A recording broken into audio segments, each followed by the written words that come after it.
Donc on va présenter ici l'idée de départ des modèles en équilibre général. Et pour présenter cette idée, je vais tout simplement, à contrario, partir des modèles en équilibre partiel.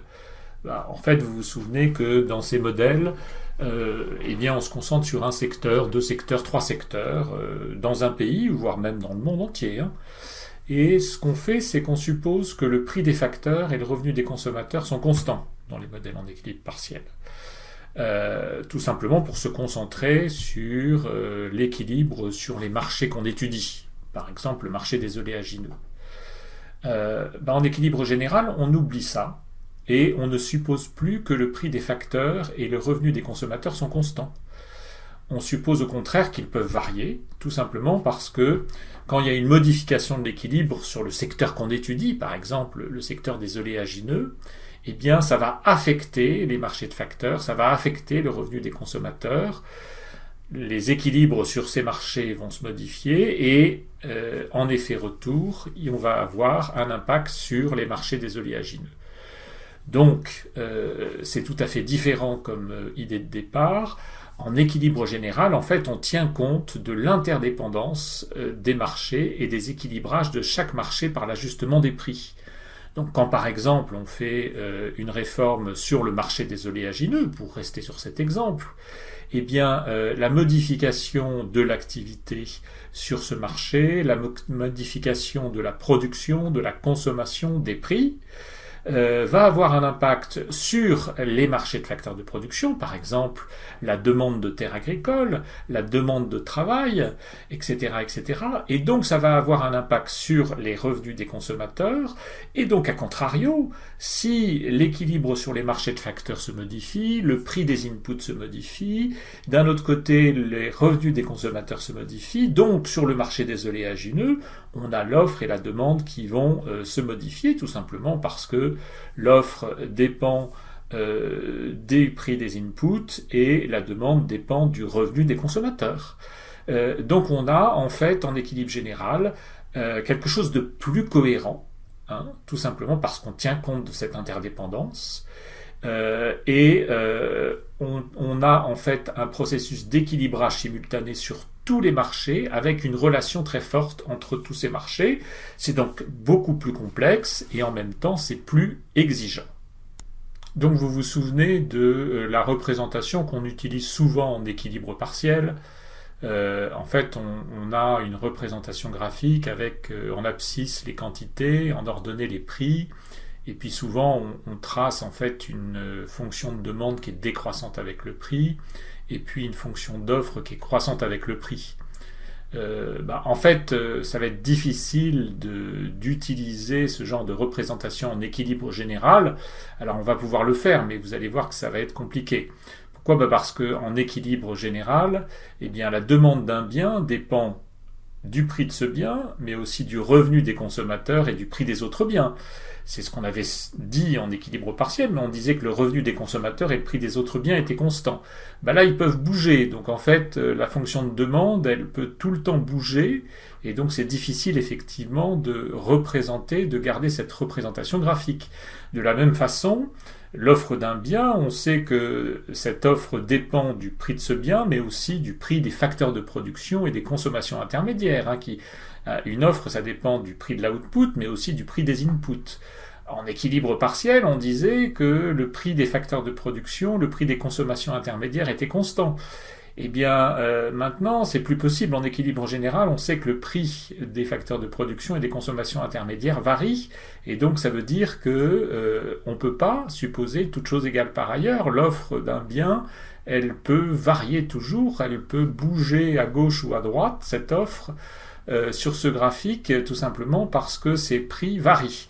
Donc c'est difficile effectivement de représenter en équilibre général un secteur avec cette représentation graphique. Donc le grand principe d'un modèle en équilibre général, c'est que l'équilibre sur un marché dépend de l'équilibre sur tous les autres marchés, et donc c'est vrai sur chaque marché, donc tous les équilibres de marché dépendent de l'équilibre sur tous les autres marchés. Donc en fait, si on modifie quelque chose sur le secteur des oléagineux, Si on garde cet exemple, par une taxe par exemple, on va modifier la production et la consommation, ça va modifier en fait la demande de terres agricoles et de travail, donc l'équilibre sur ces marchés du travail et de la terre agricole vont se modifier, il y aura un nouveau prix de la terre agricole, un nouveau prix du travail. En même temps, le prix de l'oléagineux va bouger, donc ça va affecter la consommation et la production dans d'autres secteurs, par exemple des biens substituables ou des biens en amont-aval, c'est-à-dire que si on modifie le prix de l'oléagineux à cause d'une taxe, ça va modifier l'activité dans le secteur du biodiesel, dans l'industrie agroalimentaire pour les huiles végétales, etc., etc. Et après, il y aura des effets retours, c'est-à-dire que la modification de l'équilibre sur tous ces marchés va avoir un effet retour sur l'équilibre sur le marché des oléagineux. Donc le problème avec l'équilibre général, c'est qu'effectivement c'est complexe, tous les prix et tous les revenus sont susceptibles de varier.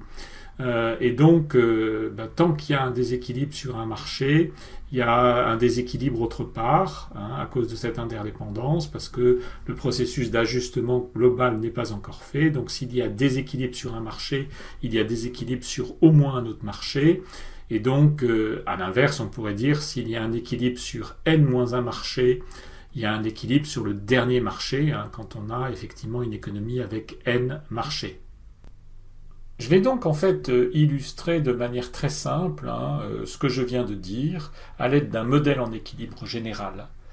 Ce sera le modèle en équilibre général de base et je vais le complexifier au fur et à mesure des vidéos prochaines ultérieures. Ce modèle est très simple puisqu'il comporte uniquement 8 équations et 8 inconnues, donc j'ai adopté ici la démarche générale de ce cours, de commencer toujours avec quelque chose de simple et puis de manière incrémentale de compliquer les choses pour arriver à quelque chose de plus représentatif. Mais surtout, c'est en fait l'illustration de cette interdépendance qu'il y a entre les marchés dans un modèle en équilibre général. On prend en compte le marché de biens et on prend en compte les marchés de facteurs. Et en fait, je voudrais bien illustrer le fait que marché de biens et marché de facteurs sont intimement liés. Pourquoi ? Parce que l'offre de biens, d'un côté, est intimement liée à la demande de facteurs de l'autre. Quand vous êtes une entreprise, vous effectivement offrez le bien que vous produisez sur un marché pour le vendre, et pour produire ce bien, vous demandez des facteurs, vous demandez du capital, vous demandez du travail, etc., etc. Donc vous êtes demandeur sur les marchés de facteurs.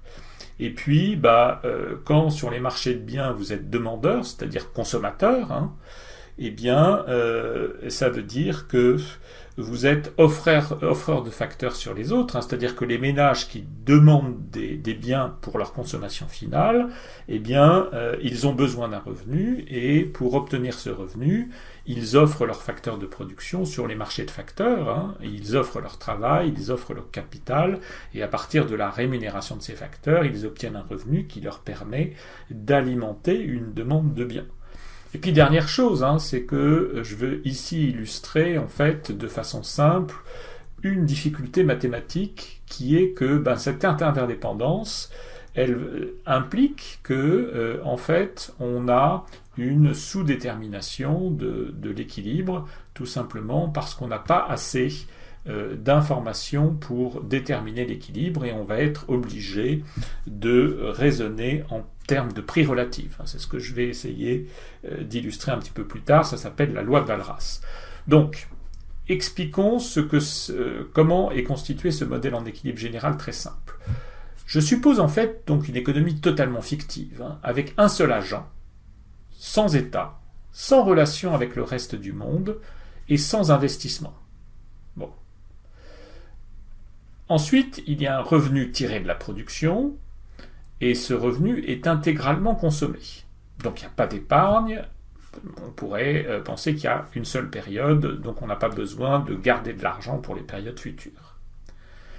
Ensuite, la technologie de production est Cobb-Douglas, et elle associe capital et travail pour la production du seul bien.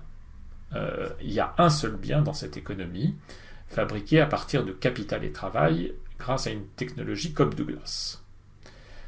Ensuite, l'intégralité du revenu va à l'agent unique qui le consomme donc intégralement. Cet agent unique, il possède tous les facteurs de production, et à partir de cette possession de facteurs de production, le travail, le capital, il obtient un revenu, ce qui lui permet de consommer.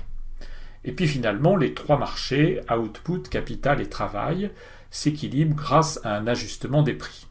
Donc c'est une hypothèse très simplifiée, et je vais essayer en fait de illustrer tous les raisonnements que je voudrais présenter au cours de cette vidéo. On va donc construire un modèle.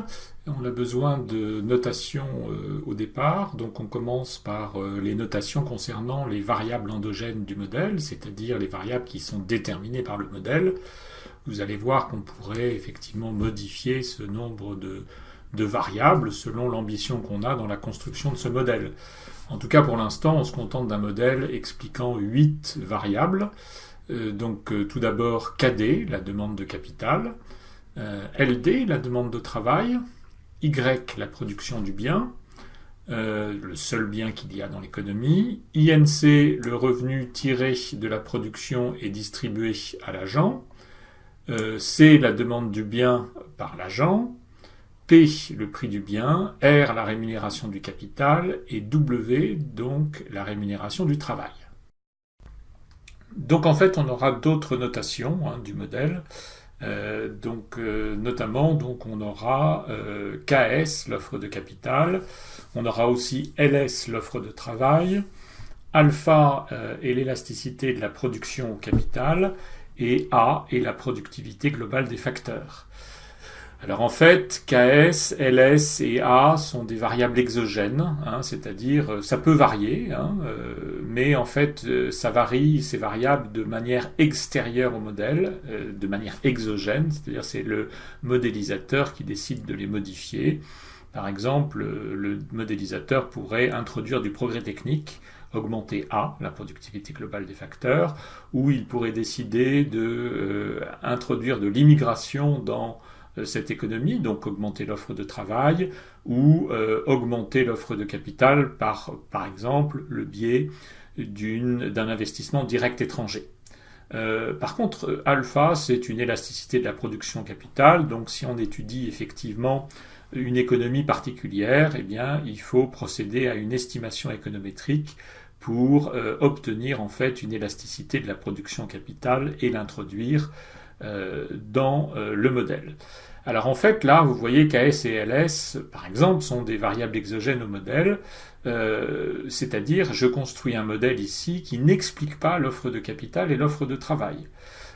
En fait, on pourrait effectivement construire un modèle avec une offre de capital qui serait endogène, donc qui serait extérieure, qui serait expliquée, par le modèle, donc on aurait besoin d'introduire une équation qui expliquerait l'offre de capital, etc., etc. Mais là, c'est pas le cas, donc en fait, le modélisateur ici convient de ce que KS, LS, A sont des variables exogènes au modèle, donc il n'y aura pas d'équations qui expliqueront ces variables. Donc ce qu'on est en train de faire, c'est qu'on suppose que l'offre de capital, l'offre de travail et la productivité globale des facteurs, ce qu'on appelle donc respectivement KS, LS et A, ce sont des constantes, ce sont des choses qui ne sont pas expliquées par le modèle. On pourrait les modifier, mais de manière exogène au modèle, c'est le modélisateur qui décide.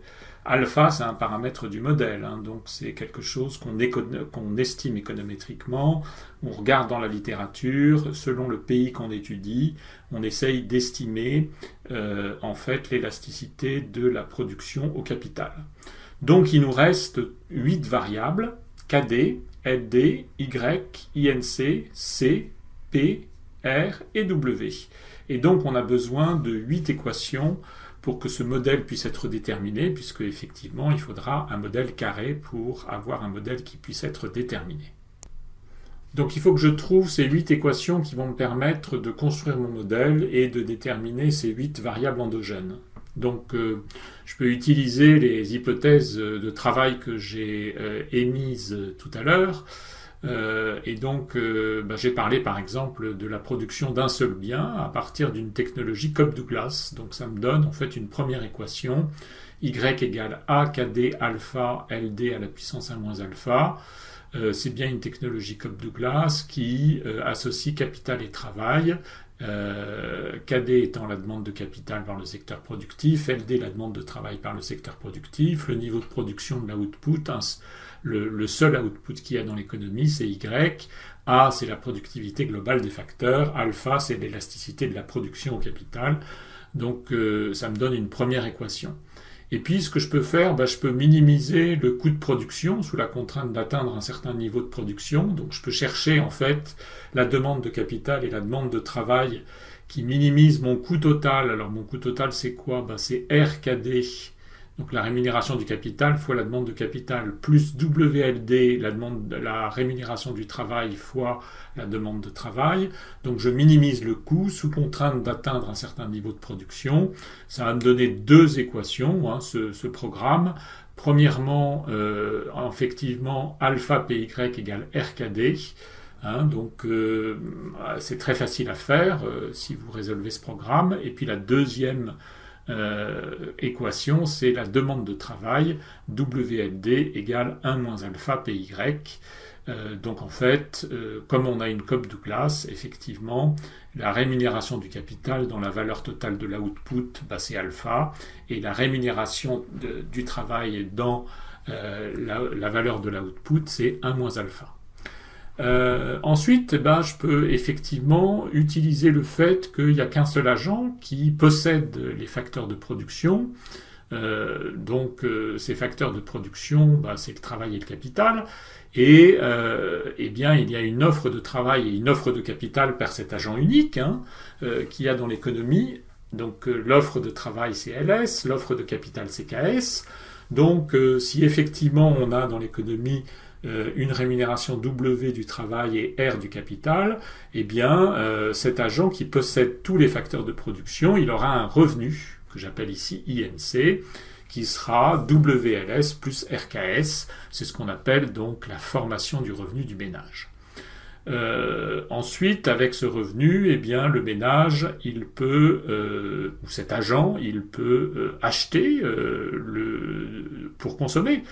En fait, il n'y a qu'un seul bien, il n'épargne pas, donc en fait il va dépenser tout son revenu dans la consommation du seul bien qu'il y a, donc il est limité uniquement par son revenu, INC, donc si C sa consommation en volume, P est le prix du bien, la consommation du ménage sera en fait trouvée par une équation du type PC égale INC. C'est la contrainte budgétaire de l'agent ou c'est la consommation maximale de l'agent. Et puis finalement, on a trois marchés. Ici, on a un marché de biens. Et sur ce marché de biens, on a une offre et une demande. Pareil pour le marché du capital, pareil pour le marché du travail.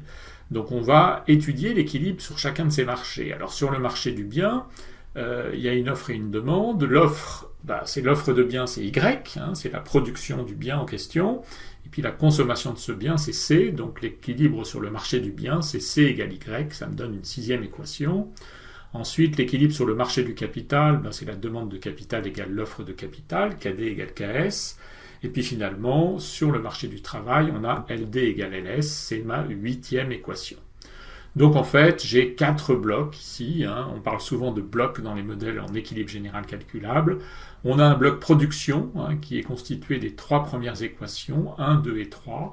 Le niveau de la production, la demande de capital, la demande de travail. Ensuite, on a un deuxième bloc qui est la formation du revenu. Ici, c'est très simple, on n'a qu'une seule équation, c'est la 4e équation, INC égale WLS plus RKS. Ensuite, on a un bloc consommation, ou utilisation du revenu. Ici, c'est tout simplement la consommation du ménage, c'est PC égale INC. Et puis, on a un bloc équilibre de marché. Et ici, on a 3 marchés, donc on a 3 conditions d'équilibre. Ce sont les équations 6, 7 et 8. Équilibre sur le marché du bien, équilibre sur le marché du capital, équilibre sur le marché du travail. On va essayer de faire maintenant en fait un exercice qui intellectuellement est intéressant et important pour notre compréhension des modèles en équilibre général. On va essayer de voir quelle est la variable qui est déterminée par chaque équation. Alors c'est un petit peu trompeur parce qu'en fait, dans un modèle en équilibre général, toutes les variables sont déterminées simultanément par toutes les équations. Bon, mais en fait, si on fait abstraction de ça, c'est important d'améliorer notre compréhension du modèle en faisant ce type d'exercice.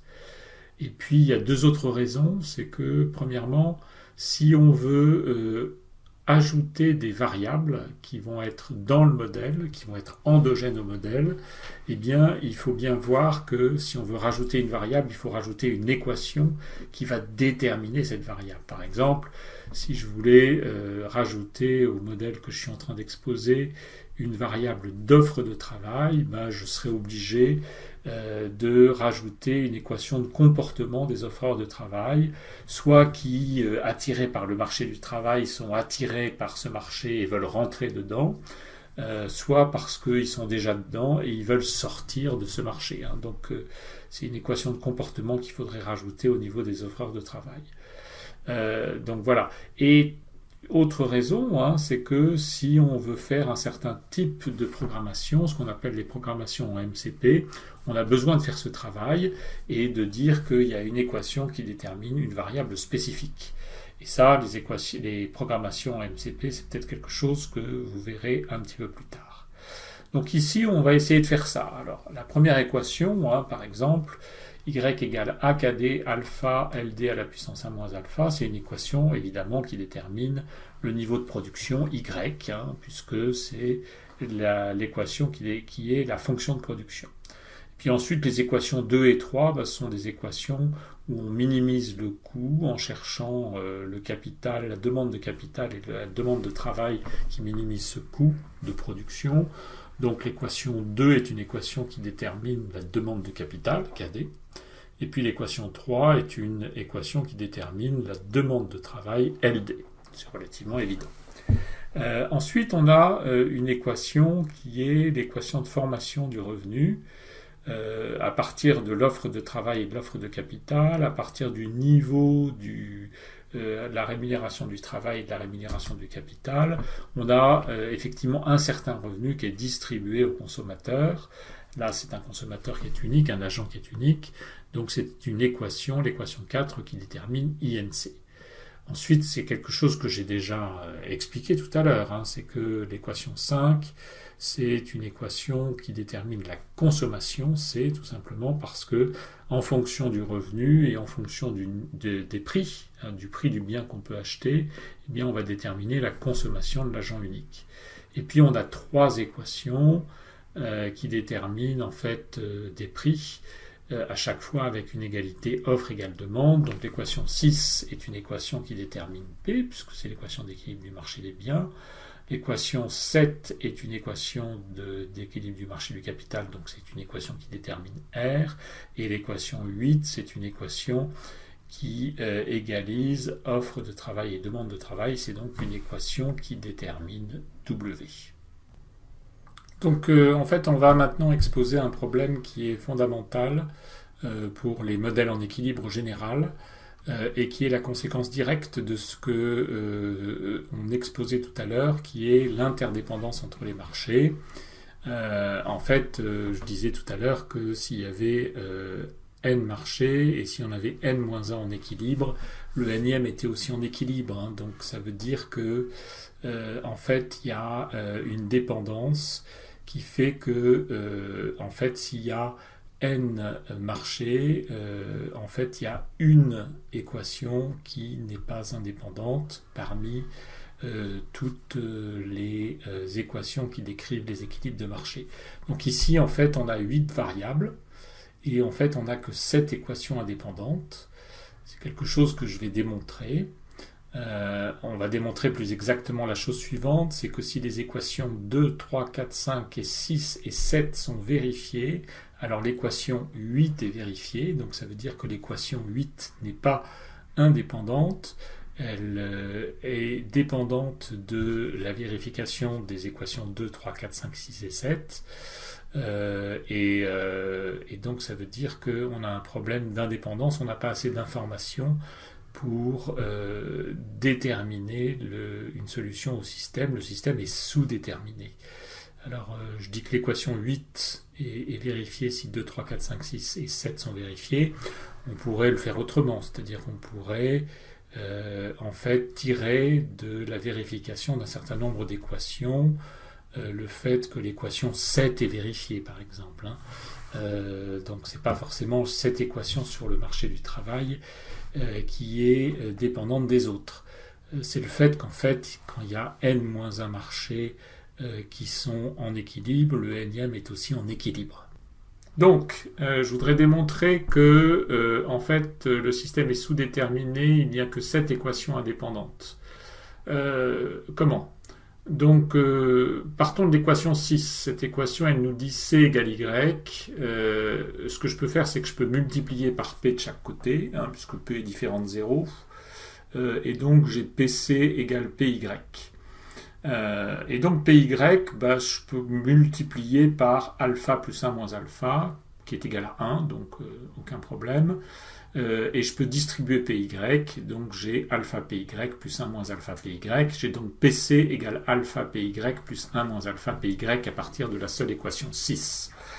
Alors avec 2, 3 et 5, je peux rajouter des éléments parce que 2 c'est la demande de capital, donc alpha PY égale RKD, et 3 c'est la demande de travail, donc 1 moins alpha PY égale WLD. Donc je peux remplacer alpha PY par RKD et 1 moins alpha PY par WLD. Et puis de l'autre côté, j'ai l'équation 5 qui me dit que PC égale INC. Donc j'ai une nouvelle équation obtenue à partir de 2, 3, 5 et 6 qui est INC égale RKD plus WLD. Alors avec 4 et 7, j'ai des nouvelles choses qui sont intéressantes. Pourquoi ? Eh bien parce que j'ai INC avec l'équation 4 qui est égale à RKS plus WLS. Donc je peux remplacer INC par RKS plus WLS. J'ai à droite RKD et plus WLD. Donc grâce à l'équation 7, je peux remplacer KD par KS. Et donc j'ai une nouvelle équation RKS plus WLS égale RKS plus WLD. Et cette équation, je l'ai obtenue uniquement à partir de 2, 3, 4, 5, 6 et 7. Et donc, je peux simplifier par RKS qui apparaît de chaque côté de chaque membre de l'équation. Et puis, une fois que j'ai fait ça, j'ai WLS égale WLD. Je peux simplifier par W, puisque W est différent de 0. Et donc, j'ai LD égale LS.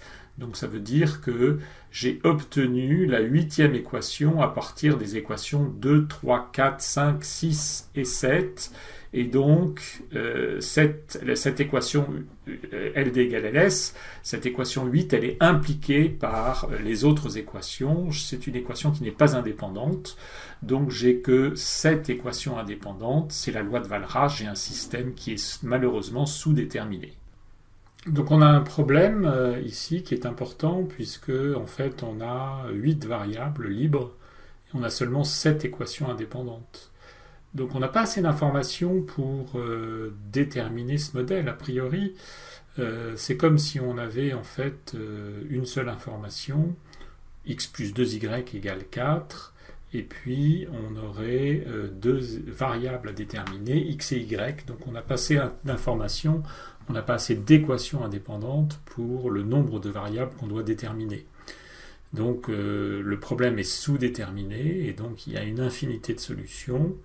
Et parmi ces solutions, a priori, on ne sait pas laquelle choisir. Donc, ce qu'on va faire, c'est qu'on va fixer une variable. On va dire que en fait, il y a une variable qui est fixe, et on va dire il y a 7 variables libres et 7 équations indépendantes. Donc, par exemple, on va prendre le prix du travail.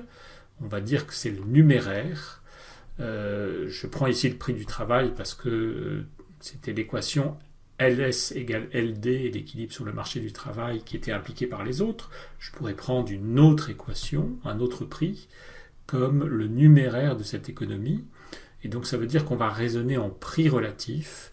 Et ce choix du numéraire va nous imposer le fait que le prix du travail est constant. il est égal à sa valeur initiale et il ne bougera plus. Alors dans l'exemple que je vais développer un petit peu plus tard, j'aurai normalisé le travail en disant que en fait les unités de travail, c'est la quantité de travail que j'ai pour une valeur de 1. Donc j'aurais choisi une valeur initiale de 1, donc j'aurais normalisé le travail. Et donc là, je vais choisir le numéraire. Je vais dire que la variable endogène W est en fait une variable fixe qui reste à W0. Et je vais en fait raisonner en prix relatif par rapport à ce numéraire qui est le prix du travail. Donc je me retrouve bien avec un système carré maintenant, cette équation, cette variable libre, cette équation indépendante. Mais en fait, je suis un petit peu frustré parce que je voudrais garder une équation du marché du travail, parce que le marché du travail, ça fait partie de l'économie, donc je voudrais garder cette équation. Je peux le faire. Alors comment ? En fait, je vais remettre cette équation dans les équations décrivant le modèle. Alors j'ai un problème, c'est qu'elle n'est pas indépendante. Et ce que je vais faire, et puis que c'est plus un système carré, donc ce que je vais faire, c'est que je vais dire il y a une nouvelle variable, et je vais créer une nouvelle variable et je vais remettre l'équation du marché du travail. Alors comment faire ? En fait, je vais créer une nouvelle variable, je vais appeler cette variable Léon, en honneur à Léon Walras, et je vais l'ajouter à l'équation du marché du travail. Donc je vais réécrire l'équation du marché du travail, LD égale LS plus Léon. Donc je me retrouve avec 8 équations et 8 variables. Ces 8 équations sont indépendantes. Pourquoi ? Parce que 2, 3, 4, 5, 6 et 7 impliquent LD égale LS, mais pas LD égale LS plus Léon. Donc c'est bien une équation qui est indépendante des autres, LD égale LS plus Léon. Et j'ai 8 variables libres, les 7 variables que j'avais déjà, plus cette nouvelle variable Léon qui peut prendre toutes les valeurs qu'on veut. Et donc on a bien une nouvelle équation indépendante et une nouvelle variable libre. En tout, donc un système carré avec 8 variables libres, 8 équations indépendantes et l'équation du marché du travail qui est revenue dans la description de cette économie. Donc je me retrouve avec un modèle avec 8 équations et 8 inconnus. Et donc, première équation, le niveau de production, la technologie Cobb-Douglas, Y égale AKD alpha LD1 moins alpha. La deuxième équation, la demande de capital, alpha PY égale RKD. La troisième équation, 1 moins alpha PY égale WLD, c'est la demande de travail.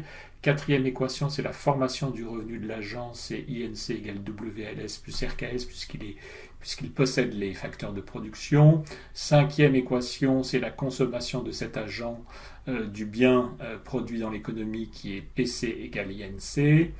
Sixième équation, c'est l'équilibre du marché du bien, C égale Y. Septième équation, c'est l'équilibre du marché du capital, KD égale KS. Huitième équation, c'est LD égale LS plus Léon, c'est l'équilibre sur le marché du travail. À noter qu'on a une restriction, c'est que le salaire est fixe. On le fixe à W0, donc on écrit W.fx égale W0, donc la variable W ne peut pas bouger. C'est ce que veut dire l'écriture W.fx égale W0, elle reste à W0, qui aura été justement normalisée à 1. Donc on a bien 8 équations indépendantes avec 8 variables endogènes, Y, KD, LD, P, R, INC, C et Léon. Donc je vous demande de faire l'exercice suivant, je vous demande d'écrire ce modèle, et puis effectivement de procéder à des simulations. Je ne vous donne que 5 données initiales, ce sont les seules dont vous avez besoin, vous pouvez en fait calibrer le reste. Et donc ça va être un petit peu la difficulté. Donc en fait l'offre de capital est à 7000, l'offre de travail à 3000, et puis tous les prix sont initialement à 1. On a normalisé en fait les unités, on a changé les unités pour en fait avoir des prix qui sont à 1. Et donc, à partir de ça, vous devez être capable de rentrer ces données, de calibrer le modèle, je vous demande d'étudier une augmentation de l'offre de travail de 10%, puis une augmentation de l'offre de capital de 10%, en regardant l'impact effectivement sur le PIB, mais aussi sur l'évolution des prix.